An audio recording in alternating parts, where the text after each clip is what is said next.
In the early 90s, two Clydebank pals went into business together. That business was running the doors of Western Bartonshire's nightclubs. The idea came about when the two pals got chatting in the same gym they worked out in. Who was the two pals? Bodybuilding fitness fanatics John Ferrier and former kickboxer turned fireman Ralph Sprott. John had the idea and Ralph was the muscle. They came up with Shield Security for a name, and John did the numbers and Ralph would run the doors. When big Ralph Sprott was on the door, you were taking a chance causing bother. Ralph was a hard case, stood 6'3" and a martial arts expert. Now everything was going great and business was good, but the pair had fallen out over money and the fact John Ferrier had sacked a few of Ralph's bouncers who he considered close friends. John Ferrier had an ego, and when the pair split business ties in 1993, he felt he was still owed money and Ralph wasn't going to pay it. In 1995, Ralph Sprott was asked to go meet with John in his office. When he arrived at the meeting, Big Ralph was attacked by John Ferrier and another guy with an iron bar. Ralph Sprott defended himself and put both men in the hospital. Ferrier had his skull fractured and was kicked so hard that the blow ruptured his spleen during the attack. They picked the wrong man to try and teach a lesson. When it came to fighting, none of them could even come close to beating Ralph Sprott, not in hand-to-hand combat anyway. Ralph was charged with Ferrier's attempted murder and went to trial. Ralph was now calling Ferrier a grass. During the trial, Sprott was cleared of all charges because it had been deemed he had the right to defend himself in the meeting he had been lured to. With this ruling, the feud only escalated.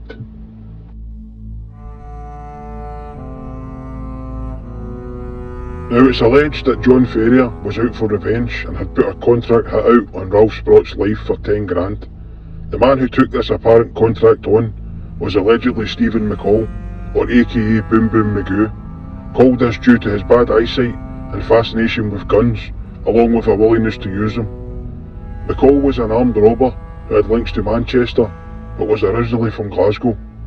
When Ralph went to work around 7:30 AM in the morning of May 8th, 1997, during his short walk from Morier Drive along Kilbowie Road to the fire station at the other side of the roundabout, his killer had arrived shortly before on a motorbike and waited in the bus stop for him to pass. As Ralph passed, the killer walked up directly behind him and shot him twice in the back of the head. As the hitman made his way back to the motorbike, a brave bus driver tried to stop him before having the gun pointed in his direction. He had no choice but to let the killer go. Ralph Sprott was pronounced dead at the scene.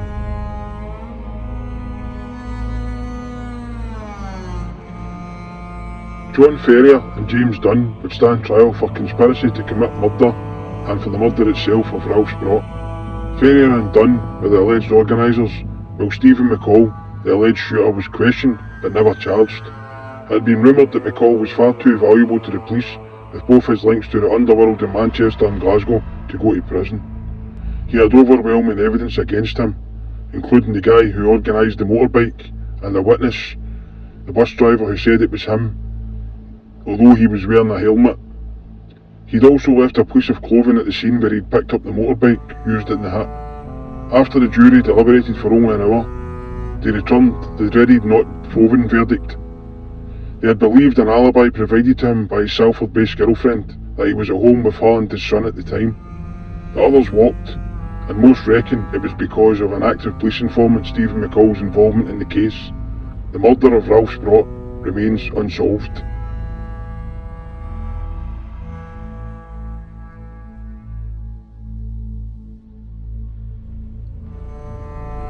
It would later come to light that Greater Manchester Police, along with Strathclyde Police, were more than willing to turn a blind eye to Stephen Boom Boom McColl and his crimes, due to the information he was feeding them about criminals north and south of the border.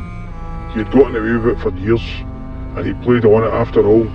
He was a contract killer, and it said he would have done anyone if the price was right. McColl was based in Salford and was a prolific armed robber, doing multiple robberies in the north east. He was never convicted due to his association with the cops, even though he was from Glasgow. The Greater Manchester Police would again turn the other cheek to a murder he had committed. In fact, they even passed him on information. One of his young associates, also from Glasgow, who looked up to him, named Michael Doran, would try and betray Boom Boom. It was a fatal mistake.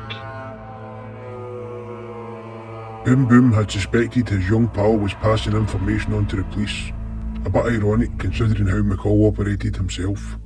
So he set the young lad a trap. He told him about a hit he was going to carry out up in Scotland, and like clockwork, McColl was arrested. His suspicions were confirmed. Michael Doran had passed on what he'd said to the police. McColl was in and out of police custody in a flash.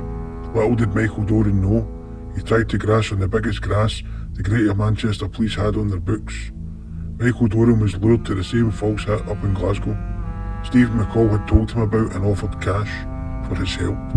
23-year-old Michael Doran was never seen again. His body has never been recovered, but McColl was his killer.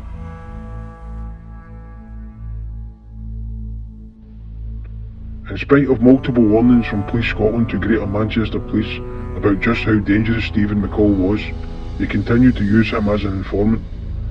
It was said in court at his murder trials that the information he was providing outweighed the risk at the time. He even found work as an undertaker, and while he was plotting his next set of robberies in Salford, he was at loggerheads with another criminal associate of his, a man called Philip Noakes. Him and Noakes would work together from time to time doing robberies, but Philip had got on the wrong side of Boom Boom, and you don't get on the wrong side of Stephen McColl. Philip Noakes was lured to his death by Daniel Henson in the dead of night in a wooded area just off the M62. He had been shot, and his body was discovered 2 months later near Worsley in a shallow grave, badly decomposed.